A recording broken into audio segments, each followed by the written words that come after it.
This is Michael Orrell of MobileBurn.com, and today I have with me the Motorola A455 Rival for Verizon Wireless.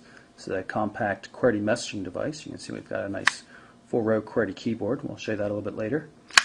In terms of basic specs, we have a 2-megapixel fixed focus camera. There's a 176 by 220 pixel touch-sensitive display. It's a capacitive touch-sensitive display. And there's also touch-sensitive soft keys here, here, and up here that gets activated when you put the device into landscape mode. You can see how it also lights up, and this one up here is no longer lit. It shows you which soft keys are in use. If we pull up the back here, you can see that there is a micro SD HC card slot. It's not underneath the battery, but it is underneath the battery, the back cover. The slot's right there, so you can stick an 8 gig card is the maximum. Nice D-pad on the device. The 4 buttons down here that surround the D-pad are mechanical buttons. They might look touch sensitive, but there actually is a physical give to them. Kind of odd that they mix it up between touch sensitive here and then mechanical buttons right underneath it though. Take a look at the controls on the device. We've got volume up, volume down, and a speakerphone button here. Over here we have a micro USB power and data connector, 2-megapixel fixed focus camera on the back, lock button and a voice memo button, and of course the dedicated camera shutter button. 3.5mm headphone port there is kind of nice, so no adapters required to use standard headphones.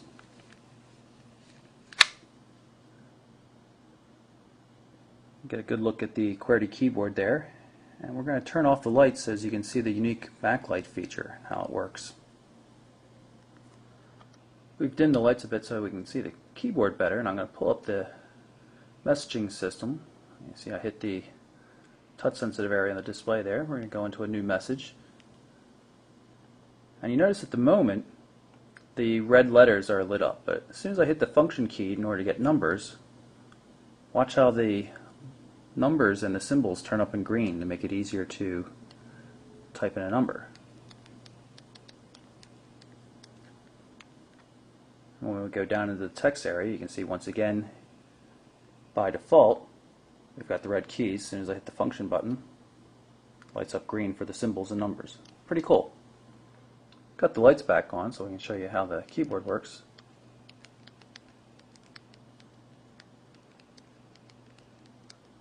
I'm really pleased with the feel of the keys and the layout. Everything is just in the right spot. It's nice and compact. You can get to everything quickly. It's not too spread out. Really good keyboard. It may not look that way, but I've really been quite impressed with it. So we'll just tap here on the touch screen, send off the message. We're in the messaging inbox to show you how the threaded SMS works. Here we've got messages from John Doe, 2 of them there, and then another one from another number. I'm going to click on this one. You can see we can view both inbound and outbound messages to and from John Doe. And you notice little arrows up in the top left and right corners of the display means we can move the D-pad to go to messages from other contacts. It's quite handy, easy to navigate, and very clear. The Motorola Rival supports both personal and corporate email. This is the mobile email application for personal accounts. We've got a Gmail account set up. You can see it's not the prettiest out there, but very workable, and there are good keyboard shortcuts. You can see you just hit the, for example, the M key to automatically mark a message read or unread. We'll hit that here. Pretty easy to use. Corporate email support comes from RemoSync. It's Exchange support, so it's not only email messages, but it's also contacts and calendar appointments. IM Client supports AOL Instant Messenger as well as MSN Messenger and Yahoo Messengers. I believe you can have 3 conversations going at one time, if I remember correctly.